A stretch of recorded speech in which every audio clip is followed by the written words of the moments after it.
Never heard of the 25 a.m. train? I wish I still hadn't. The fluorescent lights of the Clark and Lake Station hummed, a monotonous drone that usually faded into background noise. Tonight, though, it grated on my nerves like nails on a chalkboard. It was past 1 in the morning, well after the last scheduled train to Jefferson Park, but I was too exhausted to even consider a cab. Another late night at the office, another mountain of spreadsheets blurring together, another day spent avoiding the gaping hole in my life that used to be my father. I shuffled my feet, trying to ward off the November chill that seeped in from the open platform. My phone was dead, a black mirror reflecting my own tired face. I hadn't eaten since lunch, and the stale coffee had long since worn off. I just wanted to be home. Then I saw it. Headlights cut through the darkness of the tunnel, growing steadily brighter. A train was approaching, its rumble echoing through the station. Except, it wasn't on the schedule. I checked the digital display out of habit blank. My brain, fried from lack of sleep and fueled by stress, struggled to process what I was seeing. The train pulled into the station with a screech of metal on metal. It was an older model than the usual L cars, with a boxier shape and a faded maroon paint job. The windows were tinted so dark I couldn't see inside. A strange sense of curiosity, or maybe just delirium, washed over me. The doors hissed open. The car was practically empty.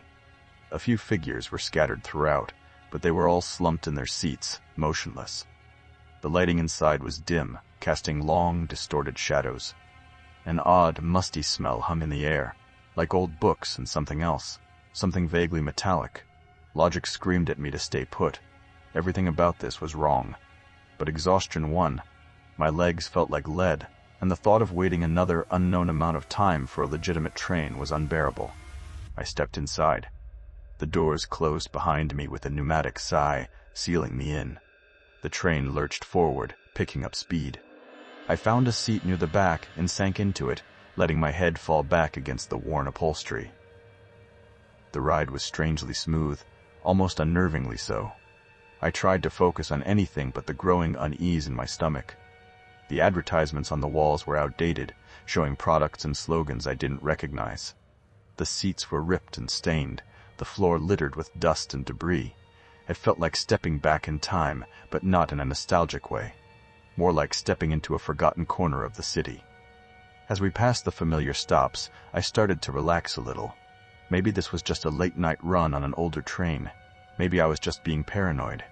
Then we skipped Belmont, and Addison, and Irving Park. My stop, Jefferson Park, was next, but as we approached, I realized we weren't slowing down. The train sped right past the station, the platform a blur of yellow light. Panic began to set in. I stood up and walked towards the front of the car, trying to find a conductor or someone in charge. The other passengers remained motionless, their faces hidden in shadow. It was like they were all asleep, or something else. I reached the front of the car and peered into the next one. Empty. And the one after that. Empty. The entire train was deserted, except for the silent, unmoving figures in my car. The train continued to hurtle through the darkness, leaving the familiar cityscape behind. The scenery outside the windows began to change. Buildings gave way to overgrown fields, then to dense, dark forests. It was impossible. There were no forests like that anywhere near Chicago. I tried to pull the emergency brake, but the handle was cold and unresponsive. It felt like it was made of stone. I banged on the door to the driver's compartment, but there was no answer. We pulled into another station. This one was even more dilapidated than the last, the platform crumbling and overgrown with weeds. The station sign was barely legible, but I could make out a few letters. S-E-M-A, Semaphore Station? I'd never heard of it. The doors opened, and one of the figures in my car slowly rose to their feet. They shuffled towards the exit, their movements stiff and unnatural. They stepped onto the platform and disappeared into the darkness. The doors closed, and the train lurched forward again. My heart hammered in my chest. I was trapped on a ghost train, heading to God knows where. I had to get off. We stopped at several more stations, each one more decrepit and unsettling than the last. More of the silent passengers disembarked, disappearing into the night. With each stop, the The feeling of dread intensified. I was the only one left. Then, the train started to slow down. We were approaching a large, imposing structure. It looked like a train terminal, but it was completely abandoned. The windows were boarded up, the walls covered in graffiti. The air was thick with the smell of decay. This was it. This was the end of the line. The train came to a stop with a final, shuddering groan. The doors opened, revealing a dimly lit platform. A figure stood waiting there, bathed in shadow. He was tall and thin, wearing a dark uniform and a conductor's hat. His face was obscured by the darkness, but I could sense his eyes fixed on me. "Welcome," he said, his voice a low, rasping whisper. "Welcome to the end of the line." I hesitated, my legs trembling. I didn't want to go out there. I knew, with a certainty that chilled me to the bone, that nothing good awaited me in that terminal. But I also knew I couldn't stay on the train forever. I took a deep breath and stepped onto the platform. The conductor smiled, revealing a row of teeth that seemed too long, too sharp. "We've been expecting you, Mr. Harding." He knew my name. "You look tired, Mr. Harding. Lost. Perhaps lonely." The conductor's voice was a seductive rasp, a snake whispering secrets in my ear. "Your father misses you, you know. He's waiting." The mention of my father made me falter. The grief, which I had been desperately trying to suppress, resurfaced with a vengeance. The conductor gestured towards the terminal entrance, a gaping maw of darkness. "He's just inside. Won't you come in?" I followed him, drawn by an invisible force. The terminal was even more dilapidated inside. The air was heavy with dust and the stench of mildew. Shadows danced in the corners of my vision. "This train, where does it go?" I managed to ask, my voice barely a whisper. The conductor chuckled. "It goes where it needs to go, to the places people have forgotten, to the memories they try to bury, to the things they're trying to escape." He led me down a long corridor, the only light coming from a flickering gas lamp. We passed empty ticket booths, boarded-up shops, and rusted turnstiles. The silence was deafening, broken only by the echo of our footsteps. "You've been running from your grief for too long, Mr. Harding. It's time to face it. Time to be with your father again." He stopped in front of a heavy oak door. A single word was etched into the wood: departures. "He's waiting for you on the other side. Just open the door." I reached for the handle, my hand trembling. Part of me desperately wanted to open that door, to be reunited with my father, to escape the pain and loneliness that had been consuming me. But another part of me, a small, stubborn voice of reason, told me to run. I turned to face the conductor. "Who are you?" He smiled, a truly unsettling expression. "I am the conductor, the keeper of lost souls, the guide to the forgotten places. But you can call me whatever you like." He reached out and touched my arm, his fingers cold and clammy. A jolt of electricity coursed through my body.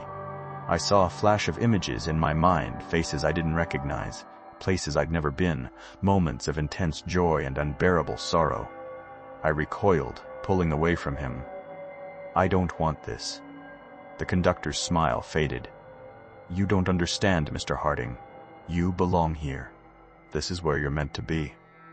I took a step back, then another. "No, I have to go." "You can't leave," the conductor said, his voice hardening.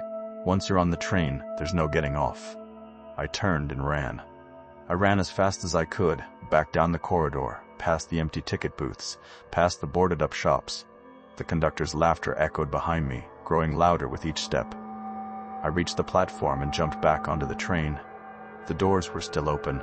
I scrambled inside and slammed the emergency brake. Nothing happened. The train started to move. I ran through the train, desperately searching for a way out. Every door was locked, every window sealed shut. I was trapped. Then I saw it. A small, almost invisible crack in one of the windows. I grabbed a nearby metal bar and started pounding on the glass, fueled by adrenaline and desperation. The glass finally shattered, creating a jagged hole. I squeezed through, ignoring the sharp edges that tore at my skin. I tumbled onto the tracks, landing hard on the gravel. The train sped away, leaving me alone in the darkness. I lay there for a long time, catching my breath, trying to make sense of what had just happened. I was injured, disoriented, and terrified, but I was alive. I started walking, following the tracks, hoping to find my way back to civilization. After what felt like hours, I saw a light in the distance. It was a small shack, a maintenance shed for the train line. I stumbled towards it and knocked on the door. A man opened it, his eyes widening in surprise. He was wearing overalls and a hard hat, his face weathered and lined. "What in God's name are you doing out here?" he asked. I told him my story about the train, the terminal, the conductor. He listened patiently, his expression unreadable. When I finished, he shook his head. "I've been working this line for 30 years. There ain't no abandoned terminal out there, and there ain't no 25 a.m. train." He offered me a cup of coffee and let me use his phone to call for help. When the police arrived, they were skeptical, but they took my statement. They searched the area, but they found nothing. No terminal, no train, no conductor. They treated me like I was crazy, suffering from some kind of mental breakdown. Detective O'Malley was particularly unsympathetic. He kept asking me about my father's death, suggesting that my grief had driven me to hallucinate the whole thing. I tried to explain about Sarah Chen, the woman who knew about the 25 a.m. train, but when they went to her apartment, it was empty. No one had seen her. It was like she had vanished into thin air. The police eventually dropped the case, concluding that I was either delusional or a liar. I was left to pick up the pieces of my life, haunted by what I had seen. I went back to work, back to my apartment, back to my routine. But things were different now. I couldn't shake the feeling that I was being watched. I saw shadows in the corners of my eyes, heard whispers in the wind.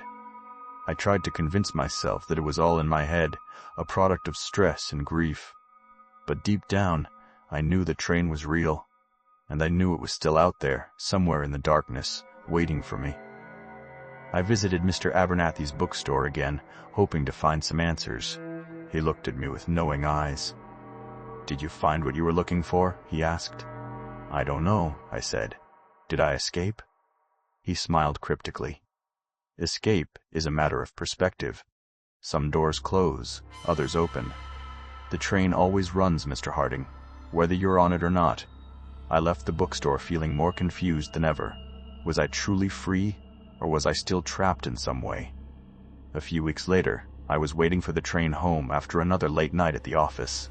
The platform was crowded with commuters, all eager to get home. Then I saw him. He was standing across the platform, partially hidden in the shadows. He was wearing a dark uniform and a conductor's hat. His face was obscured, but I knew it was him. The conductor. My heart stopped. I froze, unable to move, unable to breathe. He looked at me, a faint smile playing on his lips. The train arrived, the doors hissing open. The conductor stepped inside. He turned and looked at me one last time, his eyes burning into my soul. The doors closed, and the train pulled away.